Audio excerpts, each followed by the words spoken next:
जय लक्ष्मी माता. मध्ये 2-3 दिवस मी व्हिडिओ टाकू शकले नाही कारण तब्येत जरा ठीक नव्हती, तर समजून घ्या. चला तर मग आज पुढच्या अध्यायाला सुरुवात करूया.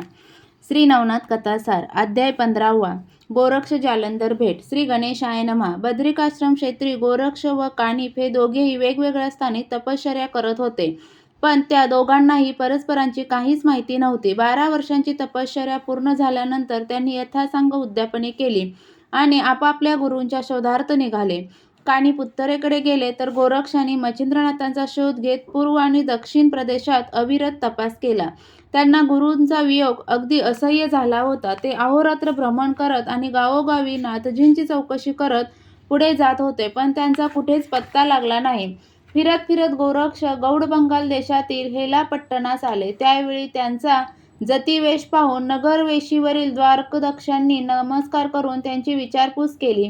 तेव्हा त्यांनी यथोचित वर्णन करून मच्छिंद्रनाथांविषयी चौकशी केली असता ते म्हणाले, महाराज, तुम्ही सांगता त्यांच्याविषयी आम्हाला काहीच ठाऊक नाही, पण काही काळापूर्वी जालंधर नावाचे एक साधू येथे आले होते. ते निस्पृह, तेजस्वी व दयाळू होते. गाई गुरांना चारा घालण्यासाठी ते नित्यनेमाने रानातून गवत कापून आणत असत आणि त्यांच्या बाबतीतले एक आश्चर्य सांगायचे तर त्यांनी आणलेला गवताचा भारा त्यांच्या डोक्यावर अधांतरीच राहत असे. ते ऐकून नाथजी संभ्रमात पडले. आपले गुरूचं नाव बदलून येथे राहून गेले असावेत असा तर्क करून ते म्हणाले, हे जती येथे कधी आले होते, किती दिवस राहिले, मग ते कोठे गेले?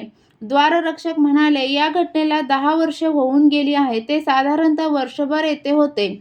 गल्लीबोळात भिक्षा मागून ते उकिरड्यावर पडून राहत. पुढे ते कोठे गेले, केव्हा गेले याचा कोणालाही थांगपत्ता लागला नाही.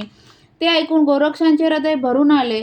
सद्गुरुनाथा, या पाडसाला एकाकी टाकून आपण कोठे गेलात? आता मी काय करू? तुम्हाला कोठे शोधू? असा हंबरडा फोडून ते व्याकुळतेने रडू लागले. त्यावेळी त्यांची शोचनीय अवस्था पाहून द्वाररक्षकांनाही वाईट वाटले. त्यांनी मृदू शब्दांनी त्यांचे सांत्वन केले आणि ईश्वरकृपेने तुम्हाला तुमचे गुरु नक्की भेटतील असे सांगून भिक्षेसाठी नगरात पाठवले. हेलापट्टणात प्रवेश करून गोरक्ष भिक्षा मागत हिंडू लागले. फिरत फिरत ते जालंधरांना पुरले होते तेथे आले आणि एका रिकाम्या घरासमोर उभे राहून अलक निरंजन अशी गर्जना केली. त्या समयी त्या घरातून कोणीच बाहेर आले नाही, पण भूगर्भातून आदेश हा शब्द स्पष्ट ऐकू आला.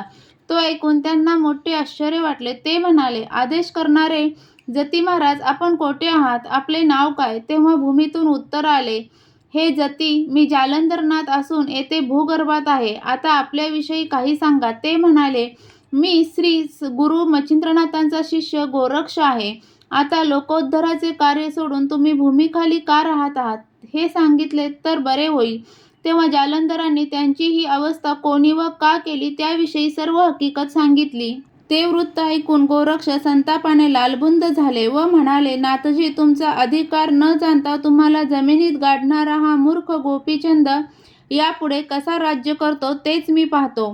तुम्ही मला नुसती आज्ञा करा, मी त्याची क्षणात वाट लावतो. तेव्हा त्यांना परावृत्त करताना ते म्हणाले, गोरक्ष, स्वतःला आवरा. गोपीचंदाला धडा शिकवण्याची ही वेळ नाही. जे झाले ते नाथपंथांच्या हिताचेच झाले आहे. पुढील प्रवासात माझे शिष्य कानिफ तुम्हाला भेटेलच, तर त्यांना माझ्याविषयी सांगा.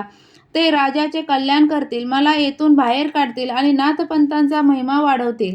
त्यांचे म्हणणे मान्य करून नाथजींनी स्वतःला आवरले आणि त्यांना आदेश करून गाव सोडले. यात्रा करत करत ते जगन्नाथपुरीस गेले. त्या दुसरी कानिफांनी शिष्यांची परीक्षा घेतली. गोरक्षांप्रमाणे कानिफही जालंधरनाथांचा शोध घेत प्रवास करत होते.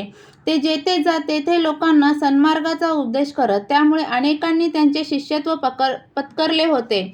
अशा 700 शिष्यांसह प्रवास करत ते पूर्वेकडील स्त्रीराज्यापाशी आले. तेथे जाणारा कोणीही पुरुष वाचत नाही हे सर्व श्रुत असल्याने त्यांच्या शिष्यांपैकी कोणालाही पुढे जाण्याचा धीर झाला नाही. ते गटागटाने चर्चा करू लागले. त्यात कोणी नाथजींना त्यांच्या उद्देशापासून परावृत्त करण्यासाठी प्रयत्न करावा असे मत मांडले. कोणी येथून पळून जाण्यातच शहाणपणा आहे असे सांगितले. कोणी गुरुनिष्ठेवर भर दिला तर कोणी स्वतःहून संकटात जाऊ इच्छिणाऱ्या आपल्या गुरूंच्या नावाने बोटे मोडू लागले. ती कुजबूज ऐकून कानिफांनी त्या भित्र्या शिष्यांच्या मनात धैर्य आणि आत्मविश्वास निर्माण करण्यासाठी आपले सामर्थ्य दाखवण्याचे ठरवले. त्यांनी चिमूटभर विभूतीवर स्पर्शास्त्राचा प्रयोग करून तिच्यायोगे स्त्रीराज्याचा मार्ग सोडून बाकी सर्व दिशा भारून टाकल्या. मग आपल्या सर्व शिष्यांना जवळ बोलावून म्हणाले, स्त्री राज्यातील तीर्थांची यात्रा करून येण्याचा माझा निश्चय अटळ आहे.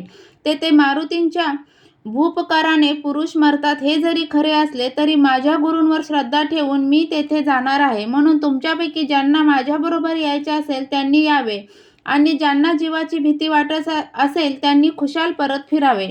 ते ऐकून त्यांच्या शिष्यांना खूप बरे वाटले. त्यांच्यापैकी 7 निष्ठावंत शिष्य सोडले तर बाकीचे सर्वजण बरे झाले, वाचलो असे म्हणत आल्या वाटेने निघाले. कोसभर अंतर जाताच स्पर्शास्त्राच्या प्रभावाने ते जमिनीलाच चिटकून राहिले. त्यांना पुढे जाताच येईना. त्यांनी खाली वाकून पाहिले. आपले पाय हातांनी सोडवण्याचा प्रयत्न केला तर त्यांचे हातही चिकटून बसले आणि ते सर्वजण ओनवेच राहिले.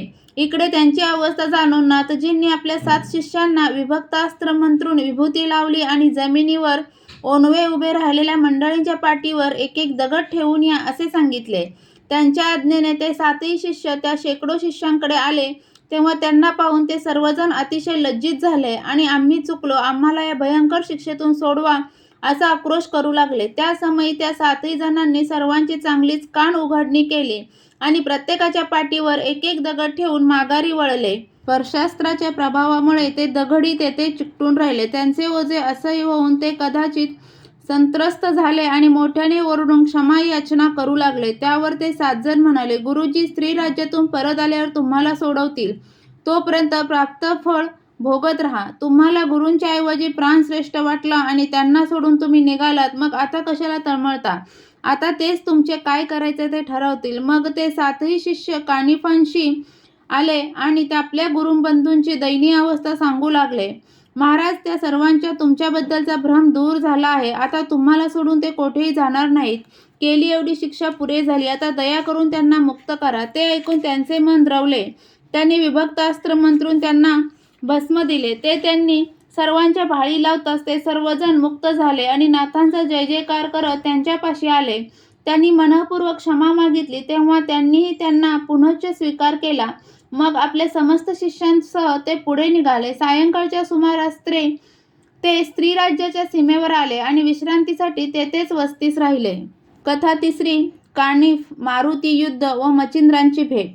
त्या रात्री मारुती भूपकार करण्यासाठी सेतुबंधनाहून स्त्री राज्याकडे जात होते. त्यांच्या हद्दीत प्रवेश करताच ते कानिफांनी प्रेरलेल्या स्पर्शास्त्राच्या तावडीत सापडले. ते अस्त्र त्यांचे पाय ओढू लागले, पण त्या महाबलवान कपिवर्यांनी त्याला जुमानले नाही. ते तसेच पुढे निघाले. सीमेवर त्यांना नाथपंथी लोकांचा जथा दिसून आला आणि यांच्यापैकीच कोणी प्रतापी वीराने स्पर्शास्त्राची योजना केली असावी अशी त्यांची खात्री झाली.